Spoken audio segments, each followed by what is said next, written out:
RDC TV. O Rio Grande se conecta aqui. De combate ao fumo, conheça os riscos à saúde causados pelo tabaco. Expo Inter 2018, vitrine da carne gaúcha, mostra processo de preparo do churrasco desde a desossa. Criança de apenas 4 anos e homem morre em acidente envolvendo 2 carros em Veranópolis, na Serra Gaúcha.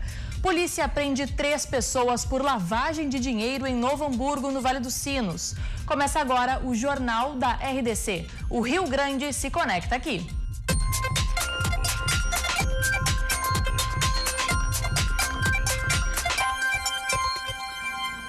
Boa noite. O candidato à presidência da República pelo PSL, Jair Bolsonaro, esteve na Expo Inter na tarde desta terça-feira.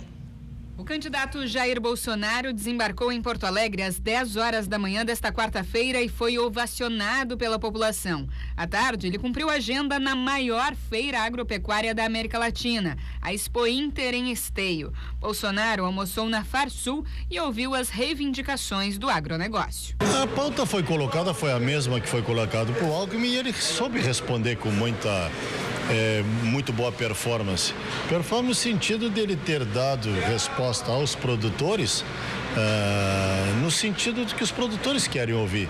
Segurança no campo, qualquer direito de propriedade, rearmamento das pessoas no campo, crescimento econômico, estabilidade econômica, questão de agroquímicos, a legislação dos agroquímicos que tem que avançar, porque nós queremos moléculas mais modernas que já existem no mundo, e a nossa burocracia federal é muito atrapalhada nesse sentido e tranca muito esse tipo de desenvolvimento. Então foram coisas nesse sentido. Após o almoço, o candidato concedeu uma entrevista coletiva à imprensa onde reafirmou a questão do porte de armas. Arma é um direito da população. Isso foi decidido no referendo de 2005, que não foi respeitado pelo governo do PT e nem está sendo respeitado pelo governo do MDB. A posse de arma de fogo é um direito deles decidido em 2005. Você tem que atendê-los, logicamente, com alguns poucos critérios da posse de arma de fogo. E mais do que isso, aí seria a retaguarda jurídica. Devemos fazer valer, sim, a legítima defesa. Um elemento cometendo um ilícito, caso ele venha ser abatido, esse que o abateu não pode ser processado, não pode ir para tribunal de júri. Afinal de contas, nós defendemos a legítima defesa da vida própria de terceiro, bem como da propriedade própria e de terceiro também. Bolsonaro comentou ainda sobre o movimento sem terra no país. Nós temos que tipificar suas ações como terrorismo. Invadir propriedade rural ou urbana é inadmissível, e um dos pilares da democracia é a propriedade privada. Centenas de pessoas foram ao Parque de Exposições Assis Brasil para ver de perto o candidato, que conversou e tirou foto com os eleitores. Segundo ele, não haverá segundo turno. De acordo com a pesquisa Datafolha da última semana, Bolsonaro tem 28% das intenções de voto no Sul. O gaúcho é conhecido por preparar um excelente churrasco, mas para isso é preciso conhecer desde a produção até a hora de saborear a carne. E na Expo Inter é realizada a vitrine da carne gaúcha, que apresenta desde a desossa até o preparo do churrasco. Arquibancada lotada para acompanhar uma verdadeira aula de desossa. São muitas as possibilidades de cortes, mas desta vez o açougueiro apresentou a desossa de um traseiro de bovino da raça Angus. E o alerta ficou para a gordurinha, que é essencial para o sabor da carne. Depois da carne ser desossada, ela vem parar aqui, ó, na panela do chefe. Mas no fim, quem ganha é o público, que pode apreciar os pratos que são preparados. E teve provinha para todo mundo. Este visitante, que veio de Minas Gerais, vai levar os ensinamentos para casa. Viemos aprender com vocês a trabalhar com carne, com qualidade que vocês trabalham. Achando maravilhoso a qualidade, né, do animal que está abatendo, e a gente fez agora saborizamos aí um pedaço de carne delicioso. Quem sabe a gente ensina os mineiros a fazer churrasco, né? A principal dica, primeiro, é uma carne de procedência, né? Segundo lugar, é ter um bom braseiro, independente de ser de carvão ou lenha, e aí vai do gosto de cada um, né? O sal também é meio gosto de cada um, grosso ou fino, mas com que a quantidade de fogo seja proporcional à espessura da carne, né?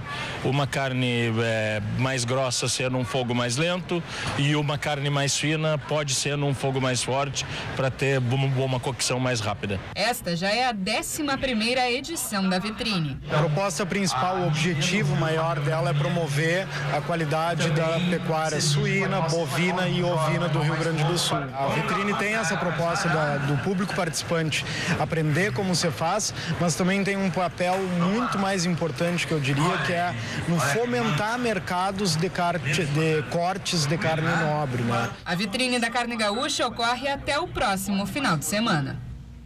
E hoje, dia 29 de agosto, marca o Dia Nacional de Combate ao Fumo. A data foi criada para alertar a população sobre a conscientização a respeito dos riscos do tabaco. E na matéria a seguir, você vai conhecer a história da dona Antônia, que mudou de vida depois de conseguir largar esse vício. Hoje em dia, nem a própria dona Antônia consegue lembrar dos tempos em que fumava vários cigarros por dia. Tudo começou aos 14 anos, quando ela pegava os cigarros dos tios e fumava escondida. Mas mal sabia ela que o que era apenas uma brincadeirinha de adolescente, um dia se tornaria vício. Mas os anos passaram, os filhos cresceram e os netos chegaram. Dona Antônia já sabia dos riscos que corria por conta do tabagismo, mas ela não queria mais que o restante dos familiares fossem os fumantes passivos. Decidiu mudar e mudou. Numa manhã quente de janeiro de 2011, tomou uma decisão. Ela parou de fumar. Então, dona Antônia, eu quero saber... O início nunca é fácil, mas também nada é impossível, não é? Sim, não. O que eu posso te dizer? É tudo muito de força de vontade e determinação, né? Onde tu te determina, né? E tem um objetivo na frente, aí é fácil. Não tem dificuldade. Né? Assim é que eu comecei, né? Que eu tive a determinação de parar de fumar. Com essa mudança de hábito, o estilo de vida de dona Antônia mudou e para melhor. Hoje leva uma vida saudável sem o cigarro. Eu me senti bem melhor, né? Mais disposta, mais vontade de fazer as coisas, alimentação, o paladar. Como eu vou dizer, chegar perto de uma pessoa que não é fumante e saber que tu tá cheirosa. Uma das maiores preocupações de dona Antônia na época em que fumava eram as doenças que poderiam surgir por causa do tabagismo. Estudos apontam que cerca de 50 patologias podem surgir no organismo pelo constante consumo do cigarro. E os riscos não param por aí.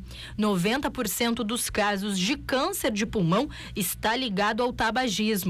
Mesmo com uma queda no número de fumantes na última década, de 15% para 10%, cada vez mais as campanhas de incentivo surgem para falar sobre o assunto.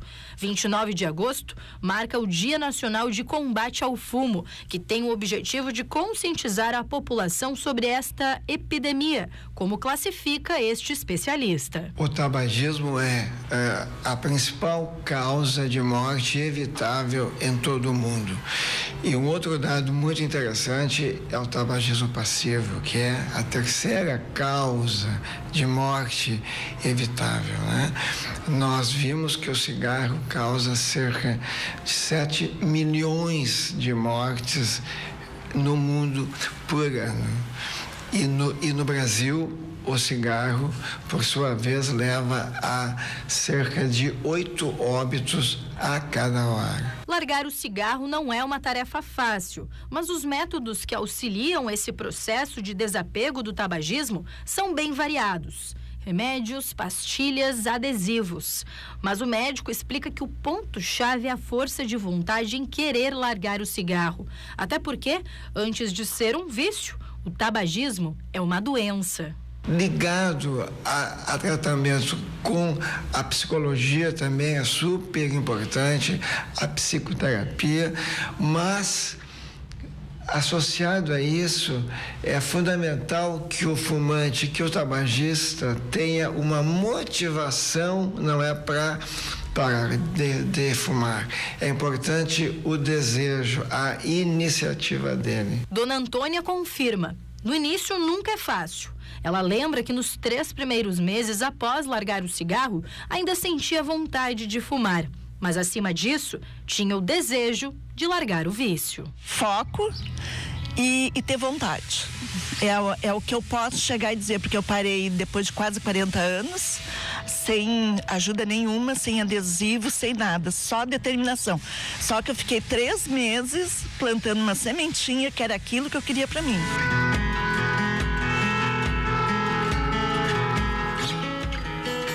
Depois de 2 anos de uma série de investigações, a Polícia Civil prendeu 3 pessoas no município de Novo Hamburgo, no Vale dos Sinos, que foram acusadas de envolvimento com lavagem de dinheiro.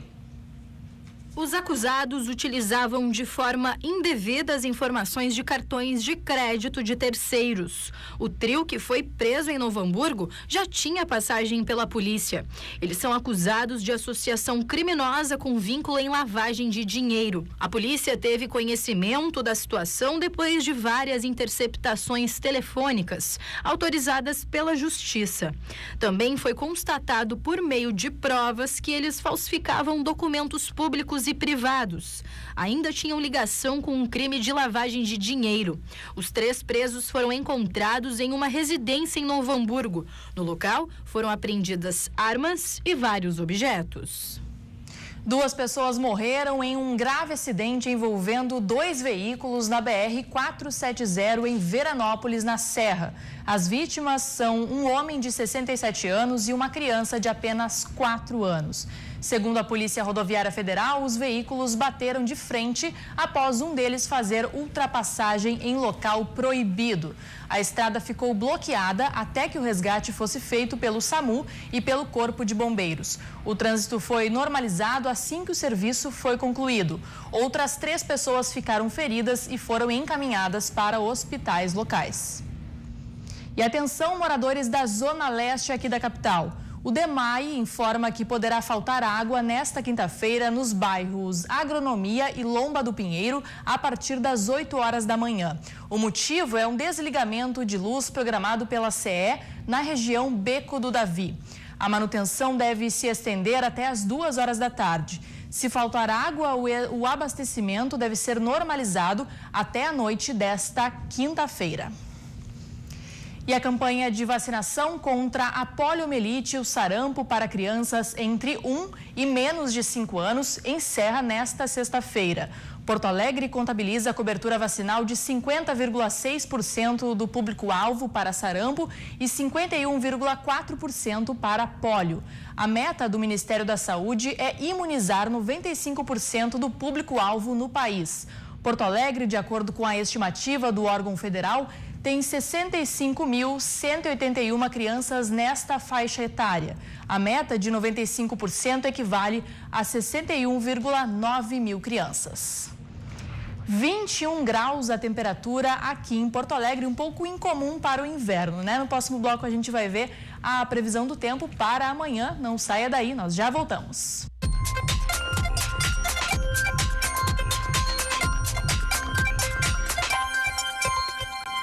Estamos de volta com o Jornal da RDC.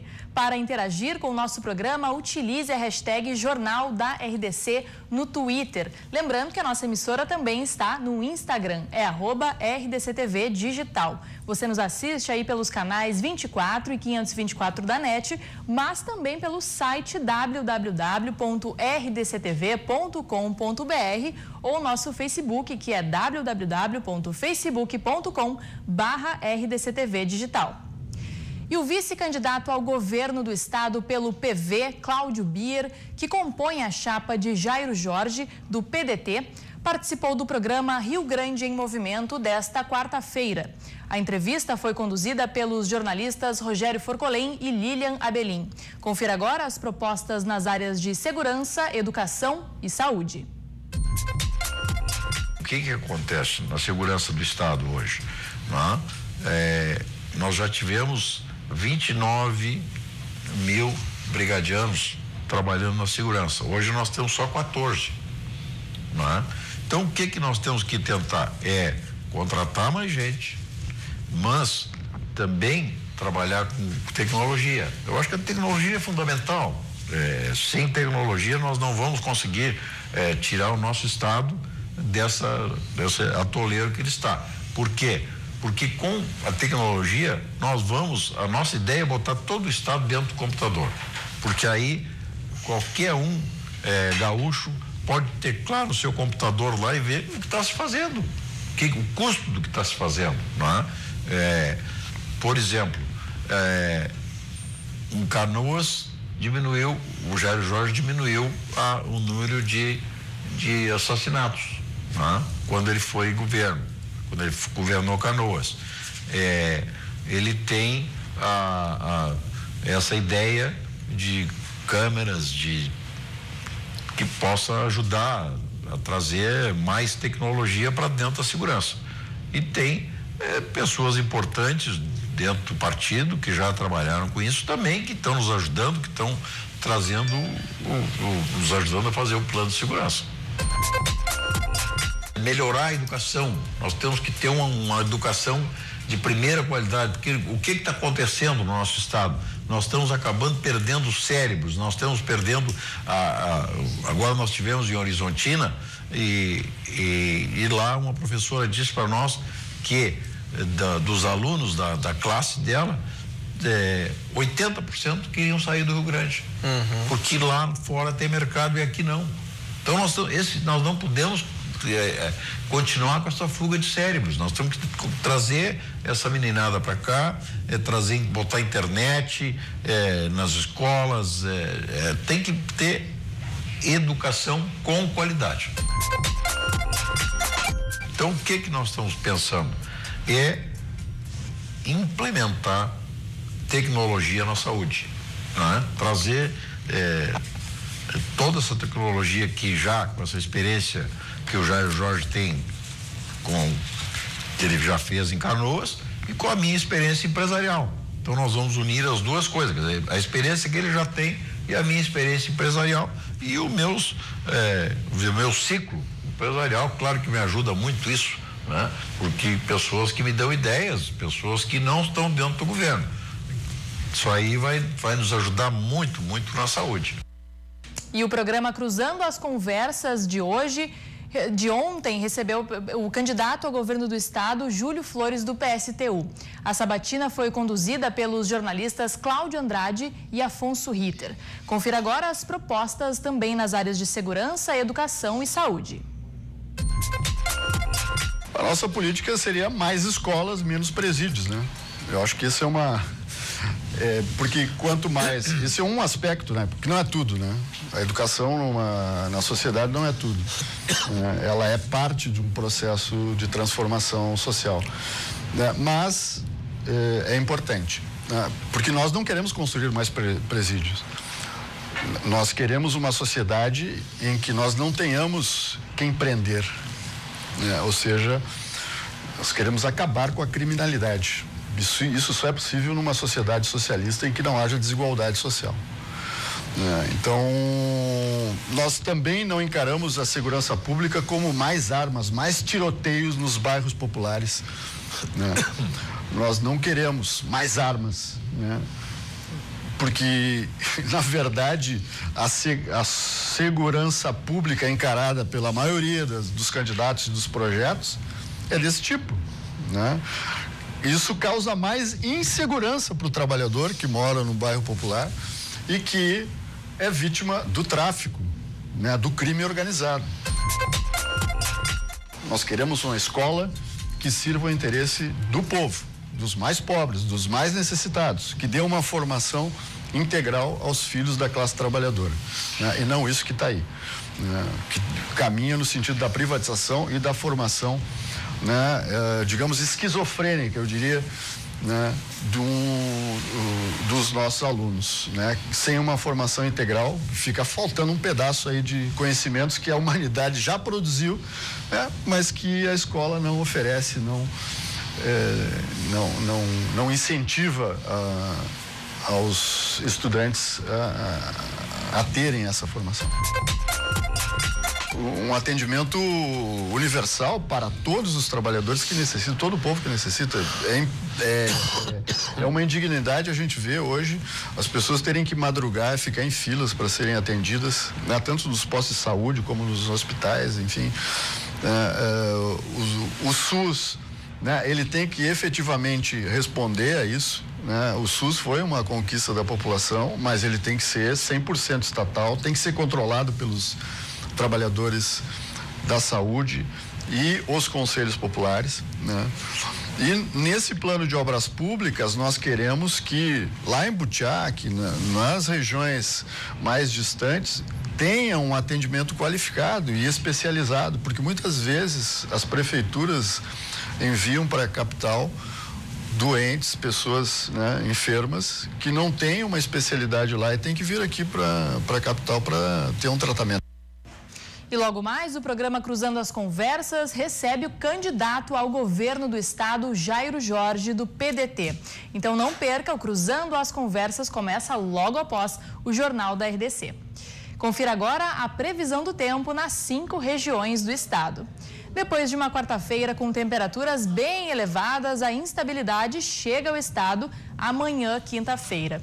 Em Viamão, na região metropolitana, o sol até aparece, mas deve chover ao longo do dia. As temperaturas continuam amenas, mínima de 15 e máxima de 25 graus. Na Serra, o quadro se mantém. Sol com pancadas rápidas de chuva em Bento Gonçalves. Por lá, a mínima é de 14 e a máxima de 21 graus. Em Santa Maria, no centro do estado, mínima de 12 e máxima de 22. Em Pelotas, no sul do estado, o dia amanhece com tempo fechado e chuvoso, com possíveis trovoadas. Mínima de 16 e máxima de 22 graus.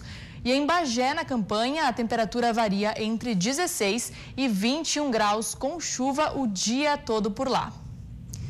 E agora nós vamos falar de futebol, porque ontem teve o dia inteiro, principalmente, mas à noite, fortes emoções para todos os gremistas. E para falar sobre esse assunto, eu recebo agora Fabiano Brasil, nosso colega aqui do esporte, para falar, né, como é que foi esses momentos tensos aí para os gremistas, né, Fabiano? Verdade, boa noite. Fábio. Boa noite. Prazer mais uma vez estar com você. Foi uma noite tensa para os gremistas, porque o gol que deu a condição do Grêmio levar a decisão para os pênaltis aconteceu aos 48 minutos do segundo tempo, uma jogada ensaiada, a gente está vendo os lances aí, o gol do Everton, aliás, bonito gol, o Everton que cada vez mais vem assumindo esse papel de protagonista no time do Grêmio. O passe do Jael, mais uma vez Jael, e o gol do Everton abrindo o placar. Logo depois, uma falha dupla por parte da defesa do Grêmio, o Jailson acabou falhando primeiro, depois uma falha rara do Jeromel, a gente vai ver daqui a pouquinho, a gente está vendo o gol do Everton ainda, e a falha que resultou no gol de empate do Estudiantes.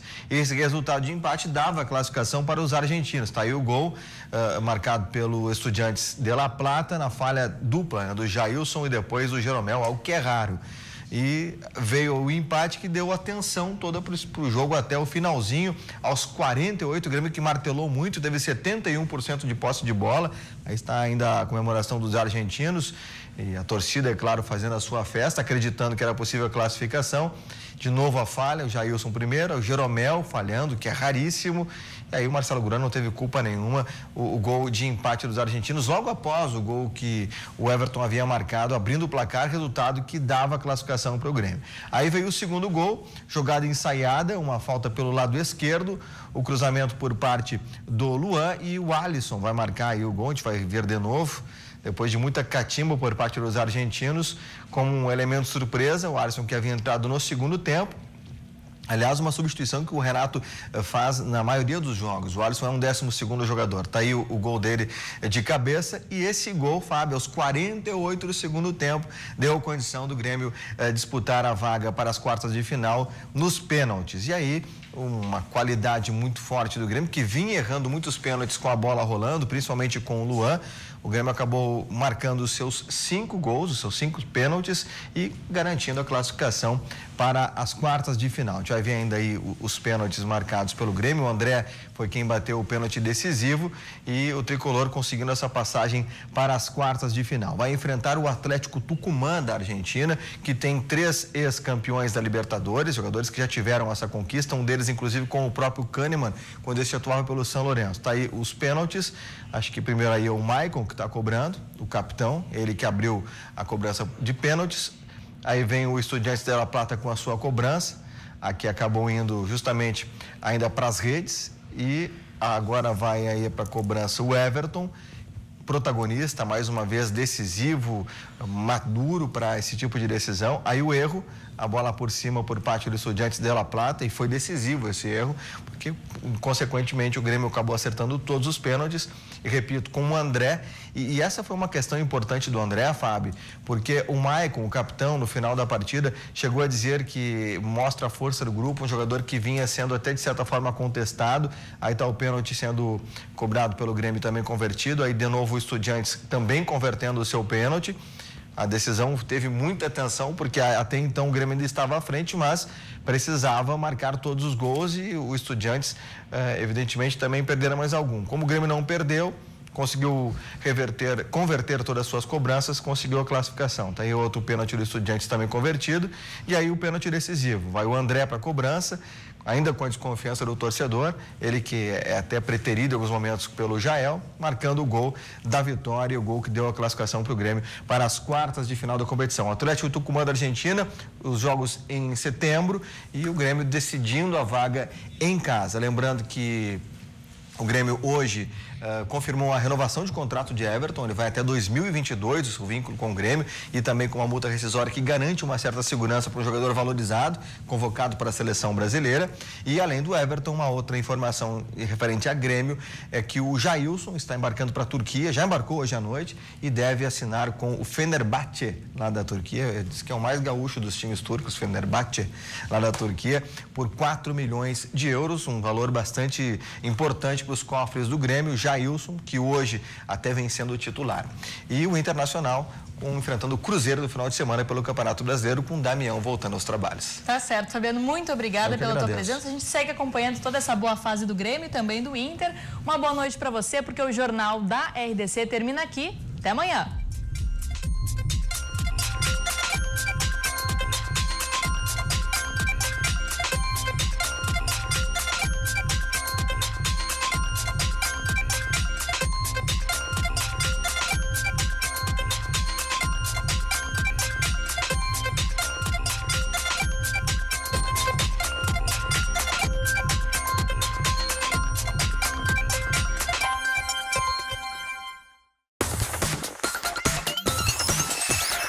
RDC TV. O Rio Grande se conecta aqui.